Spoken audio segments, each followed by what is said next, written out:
Ek ry vanoggend en ek besef, ek stop by die robot en die robot is aan, krag is daar, en ek besef as die robot aan is, dan is daar orde. Daar's reëls, so ons kan dit volg, dis maklik, daar's orde, die lig word groen, jy ry. As die krag af is, dan is dit chaos. Ons raak kwaad vir mekaar want hierdie ene stop nie, dit was my beurt, nee, dit en dat, dis verkeer oralste, dis net chaos. En ek besef so is dit presies dieselfde in hierdie boodskap en die Here kom sê dit toe nou vanoggend weer. Bevestig hy dit net in dit. Want net so is die krag wat ons daar ervaar is die krag van God, is die teenwoordigheid van God. As ons in sy teenwoordigheid bly, dan bly ons op 'n positiewe plek. Ons bly binne die grense van waar ons moet wees. Maar sodra die krag af is, dan is ons vry om te doen wat ons wil en is net chaos reg rondom ons.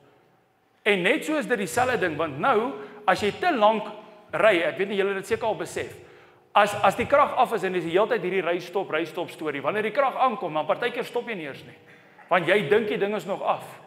En net so is dit dieselfde, as ons te lank weg van die Here af bly en ons kom weer terug in sy teenwoordigheid, dan is dit makliker om op te stamble. Maar ons hoef onsself nooit op daai plek te kry waar ons in daai negatiewe by net die hele tyd bly nie. Maak dit sin?